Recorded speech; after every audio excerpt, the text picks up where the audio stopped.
What's going on, guys? I've got a 2009 Chevy Malibu here, and I'm going to use this car to go over the operation of your high beams, your low beams, and your daytime running lights. More specifically, I'm going to show you the location of the relays and the fuses and give you some details about how they work. So we're going to pop open this cover right here. You do that by just squeezing these two tabs and lifting up. Now, I'll first point out to you all of the fuses. So your daytime running light fuses, there's actually just one. So this 15 amp right there, this is what provides power for your daytime running lights. There are two fuses for your low beam bulbs. So the driver's side low beam is powered by this 10 amp fuse right there. The passenger side low beam is powered by this 10 amp fuse right here. And I want to point out to you as well, these two fuses are only given power when the low beams are on. The daytime running light fuse right there receives constant power. And there are two other fuses for the high beams. So this 10 amp fuse right here is for the driver's side high beam. This is for the passenger side high beam. And just like the low beam fuses, these only receive power when the relays are energized. Now the low beams are powered when this relay is energized. And this relay is controlled by the body control module. So let me go ahead and pull this out here. You can swap this relay with any of the other same size relays of the same color. And you can see I've pulled this low beam out and you can see the lights went out. A good relay to swap in would be your horn relay. If your horn works, you know the horn relay works, so feel free to swap that in right there. Now I've got these pins color coded and I'll go over that in detail. These two red pins should always have power. Those receive power directly from the bus bar inside of this, and the power coming out of there is not fused.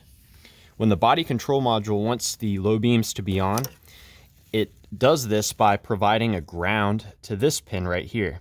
So when a ground comes through on this pin, it works with the power here to energize that relay.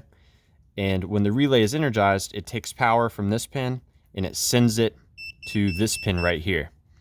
This pin actually directly connects to both of these fuses, and from there it goes to the bulbs themselves.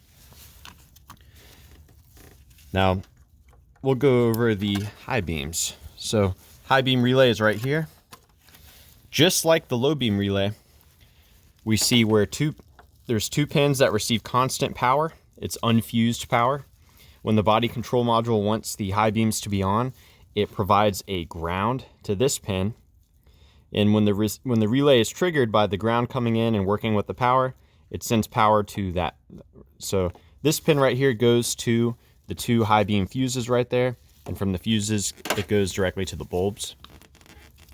Now the daytime running light, that works a little differently. There's one fuse for that right there. This is your daytime running light relay. And again, like the other two relays we've removed, it's powered directly by the body control module.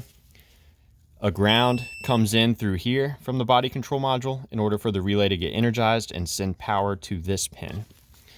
Now, what's a little different about this setup, when the daytime running light relay is energized, it sends power directly to the passenger side low beam bulb.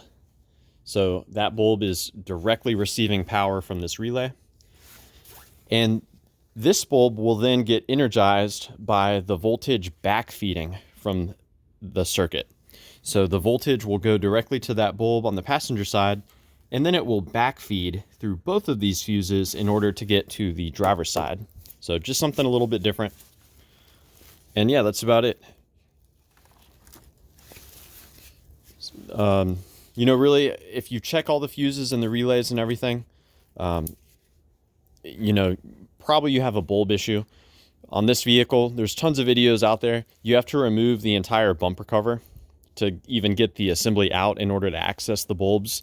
I really recommend that you just go ahead and change all of the bulbs if that's the case. So yeah, I hope this was helpful for you guys. Please let me know if you have any questions, or more importantly, if you have any advice about troubleshooting the headlights on your Malibu. Thanks for watching.